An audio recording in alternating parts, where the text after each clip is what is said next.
सबका साथ सबका विकास, मौका मिला है ईश्वर से, सहयोग आपका चाहिए। विकास की गंगा बहा देंगे, आशीर्वाद आपका चाहिए। तो भाइयों बहनों याद रखें, इस बार किसी के झांसे, किसी के बहकावे में नहीं आना है। पूर्व बीडीसी छाना पार ब्रजेश यादव जी को इस बार अपना जिला पंचायत शिवगढ़ तृतीय से बनाना है और अपने क्षेत्र में विकास से विकास लाना है और विकास की गंगा बहाना है। ब्रजेश यादव लड़े जिला पंचायत, बनी है अपने ये क्षेत्र के नायक, बनी है अपने ये क्षेत्र के नायक।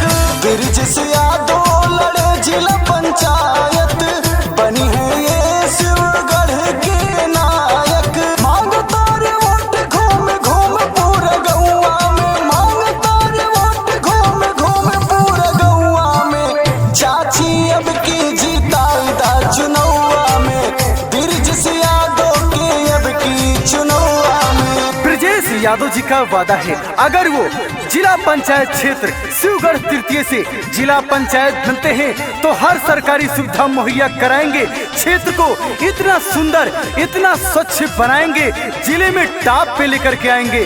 तो भाइयों बहनों याद रखें, इस बार ब्रजेश यादव को जिताना है।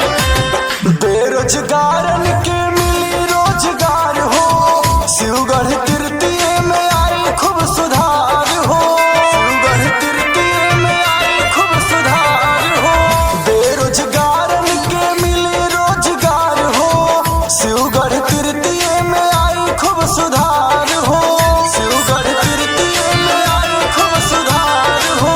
विजय बना दो बड़ी सबके पौआ में, विजय बना दो बड़ी सबके पौआ में।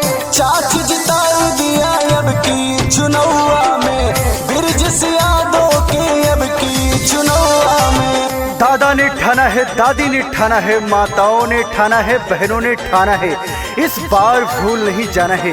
अपना जिला पंचायत सिर्फ और सिर्फ शिवगढ़ तृतीय से ब्रजेश यादव को बनाना है, अपने क्षेत्र में विकास से विकास लाना है। दुखिया गरीबों के सबके सम्मान में, ब्रजेश यादव है उतरे मैदान में, ब्रजेश यादव है उतरे मैदान में। दुखिया गरीबों के सबके सम्मान में, ब्रजेश यादव है उतरे मैदान में, ब्रजेश यादव है उतरे मैदान में। नंबर 1 पे यही है चुनौवा में, नंबर 1 पे यही है चुनौवा में। चाची अब की जीता चुनौवा में, ब्रजेश यादव के अब की चुनौवा में। लहरों से डरकर नौका पार नहीं होती और कोशिश करने वालों की कभी हार नहीं होती। दादा ने ठाना है, दादी ने ठाना है, इस बार अपना जिला पंचायत सिर्फ और सिर्फ ब्रजेश यादव को बनाना है, शिवगढ़ तृतीय में विकास लाना है और विकास की रफ्तार को आगे लेकर के जाना है।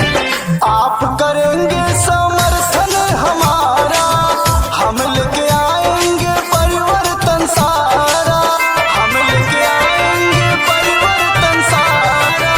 आप करेंगे समर्थन हमारा, हम लेके आएंगे परिवर्तन सारा, हम लेके आएंगे परिवर्तन सारा। चर्चा बाटे यही सारा गौवा में, चर्चा बाटे यही अब की गौवा में। ब्रजेश यादव के जिताई चुनौवा